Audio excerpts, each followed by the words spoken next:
Los certificados de defunción son los documentos oficiales para certificar las muertes en nuestro país. Evita que te pase esto. Como próximo médico interno, es esencial que sepas cómo llenarlo correctamente.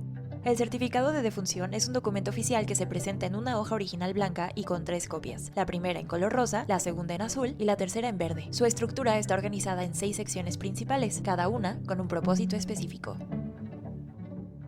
Antes de llenar un certificado de defunción, la persona responsable debe seguir varias consideraciones muy importantes para asegurar la validez del documento. 1. El certificado debe llenarse en su totalidad, excepto aquellas preguntas que no apliquen, como los datos de registro civil o el apartado de muertes accidentales y violentas cuando se trate de una muerte natural. 2. El llenado debe hacerse a mano con bolígrafo de tinta negra o azul, nunca con plumas de gel, pluma fuente ni plumones, ya que esas tintas se borran o pierden claridad. 3. Se debe escribir con letra de molde clara y legible, apoyándose en una superficie plana y firme para asegurar que las copias sean perfectamente legibles. También puede utilizarse máquina de escribir. 4. Al recibir los datos del informante, se le debe advertir que la información proporcionada se verificará en el registro civil para expedir el acta de defunción. Por eso es muy importante que todos los datos sean veraces. 5. Otro aspecto clave es no realizar tachaduras, enmendaduras, borrones ni usar corrector, ya que cualquier alteración invalida el documento. Si ocurre un error, debe cancelarse el certificado y llenarse uno nuevo. 6. En las preguntas de opción múltiple debe marcarse con una X únicamente una opción. 7. Cuando se requieran números, por ejemplo al registrar la edad o la fecha, deben anotarse en números arábigos y en las casillas debe colocarse un dígito en cada espacio, rellenando con ceros a la izquierda cuando sea necesario. 8. En caso de desconocer un dato, debe seleccionarse la opción Se ignora, pero únicamente después de haber agotado todas las posibilidades para obtener la información.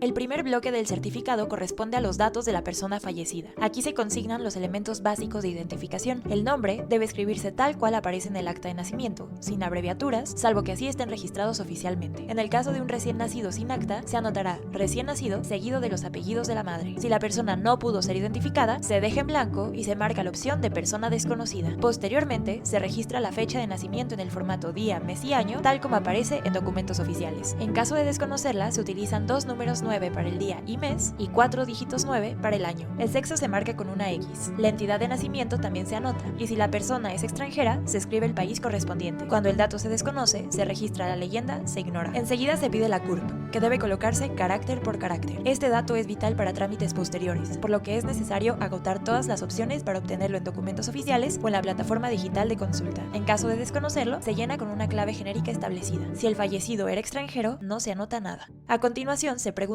características sociodemográficas, si la persona se reconocía como afroamericana, si se consideraba indígena y si hablaba alguna lengua indígena. En el caso de los menores de 5 años, esta información puede inferirse de los padres. Se continúa con la nacionalidad, especificando si era mexicana u otra y anotándola en caso de que se trate de un extranjero. La edad se registra de manera precisa, en minutos para menores de 1 hora, en horas para menores de un día, en días para menores de un mes, en meses para menores de un año y en años cuando el fallecido supera esa edad.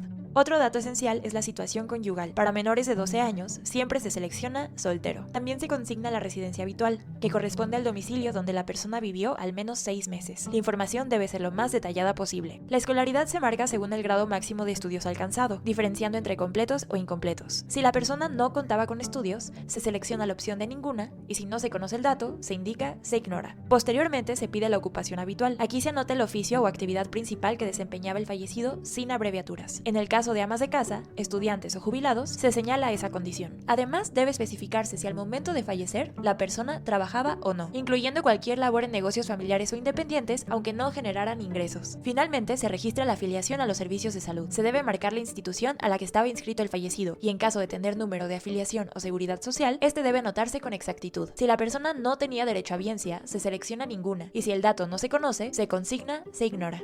El segundo apartado del certificado de defunción está dedicado a los datos del informante, es decir, de la persona que proporciona la información sobre el fallecido y que funge como referencia para cualquier aclaración posterior. En primer lugar, se debe anotar el nombre completo del informante, comenzando con los nombres y continuando con los apellidos, sin abreviaturas, salvo que aparezcan de esa manera en documentos oficiales. En la medida de lo posible, se recomienda solicitar una identificación oficial para corroborar que efectivamente existe un vínculo con la persona fallecida. A continuación, se registra el parentesco que guarda el informante con el fallecido. Este dato es fundamental para dar certeza a la información que se consigna en el documento. Finalmente, el informante debe firmar de manera autógrafa, tanto el original como cada una de las 3 copias del certificado, ya que sin esta firma el documento carece de validez legal. La firma debe realizarse únicamente con bolígrafo y debe quedar lo más clara y legible posible en todas las hojas. En caso de que el informante haya vivido en unión libre con el fallecido, se registra como compañero.